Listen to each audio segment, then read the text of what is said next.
And here we are on our second drum programming video, where we start to actually play in a beat, record it, edit it. Start off with an empty project, as always. MIDI instrument, as always.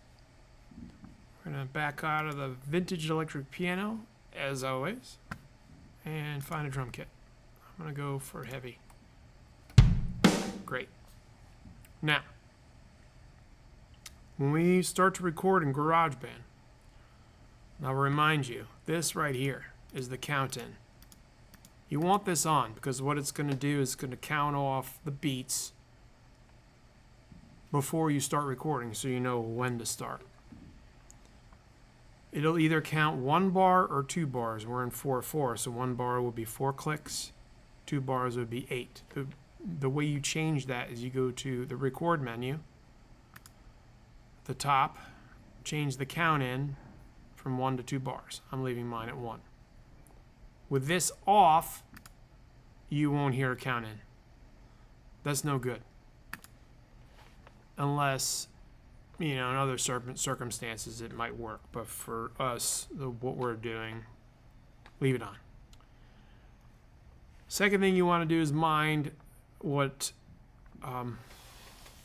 GarageBand defaults for in a project. It's going to be in 4/4. Great, we'll keep it there. But at 120 beats per minute, it's a little fast. I'd say somewhere between 90 and 100 is probably best for you. It might be too slow or too fast. You can fix it afterwards. But you think.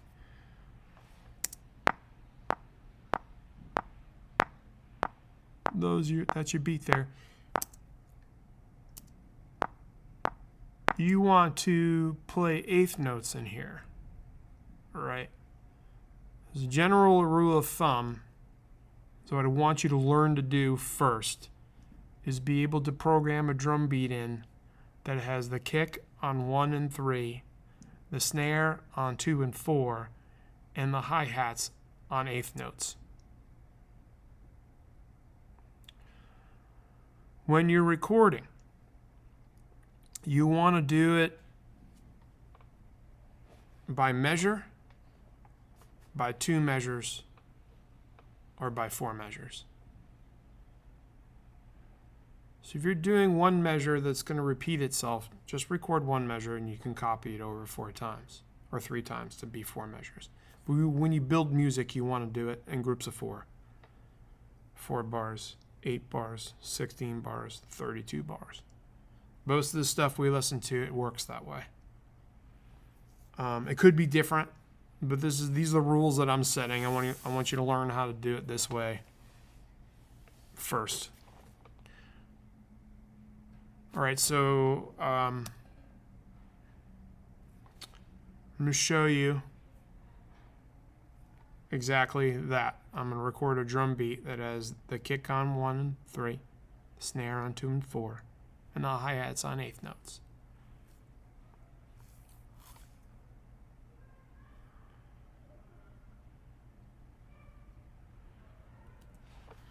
Just turn the keyboard cam on. It's on. Okay, good.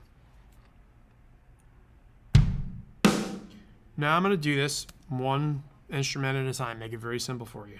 I'm listening. 1, 2, 3, 4. Kick, 2, kick, kick, 2. Just doing 2 measures here, okay? Next, the snare. 1, 2, 3, 4. 1.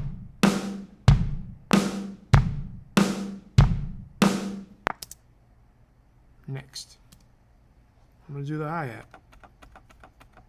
How come I don't hear hi-hat?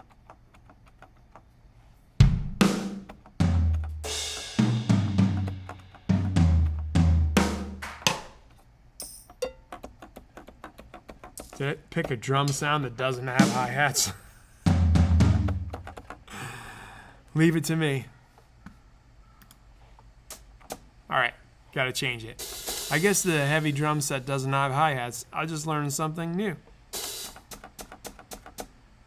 All right. Very interesting. I guess heavy drummers don't use hi-hats. 1, 2, ready, go. 1 and 2 and 3 and 4 and 1 and 2 and 3 and 4 and Now,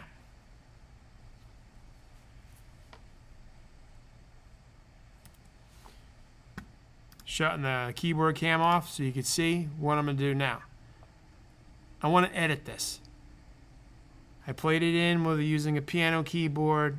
It's not like I was using my body. I'm not a drummer. People are going to make mistakes. Everything's digital here. It's MIDI. We can clean it up.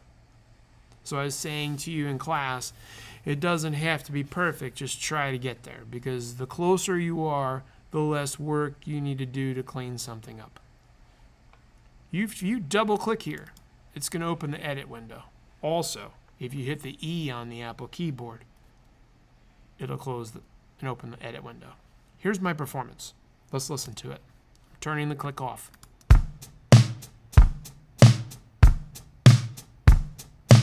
Can you hear it's a little bit iffy? Also, if you're attuned to certain types of drum beats,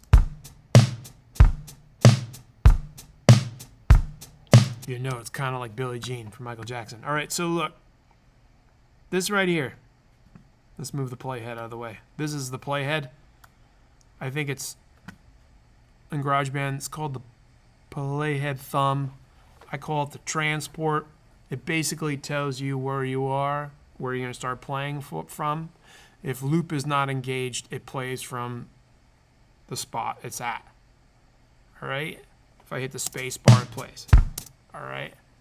If I hit return on the keyboard, it goes back to beat 1 and measure 1. That's a quick way to get to the beginning of the track. Just hit return. Returns the playhead to basically, it's not 0 because we're not working in minutes. We're working bars and beats. It's 1. Beat 1, measure 1. Say you were playing this and you played it too early. Watch what happens. Oh, it's still playing it. Sometimes, I love it when this thing proves me wrong when I'm trying to make a point. But sometimes you'll notice this. If you go to play something and the machine picks it up before the first beat of the first bar, it won't play. If you hit the space bar, you'll just be missing that note. You want to make sure these notes are lined up with the beginning of the track. Just like that. Everything else, you look at it, it's a little bit off. You can select your entire performance. I wasn't playing anything less than an eighth note. This is the time quantize. If I go to eighth note, it's going to snap everything. I don't know if you just watched that or not. I'll undo it and then do it again. Keep your eyes here. You saw what I did with the menu, but keep your eyes on that and watch what happens. Things line up. All right, now very important. You saw when I first started, this didn't have anything there. It didn't say anything. When you go to quantize the very first time or you're changing the value, all you have to do is change the value and it'll snap it.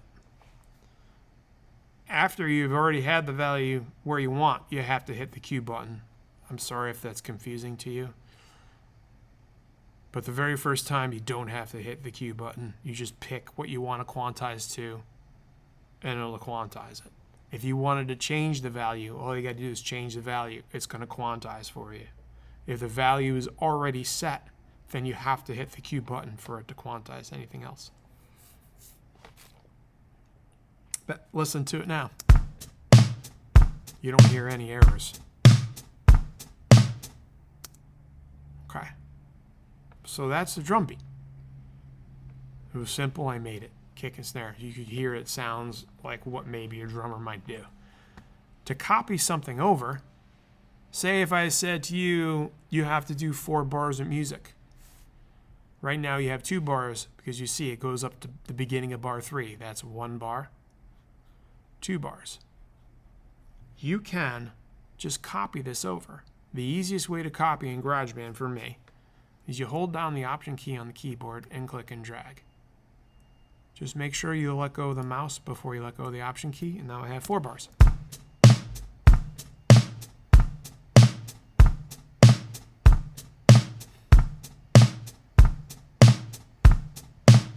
A lot of songs are like that. I don't know if you ever heard Superstition by Stevie Wonder. Bump, bump, bump, bump. You hear it. Now, there's things you can do. You can add stuff in. You can change the hi-hat value. Watch this. Right? Watch.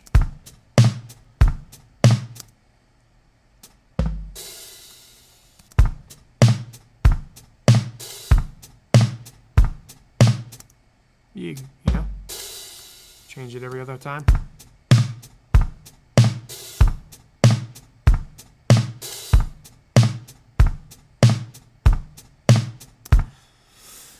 You know, and then that's that. If you're watching this and you want to try to do this yourself,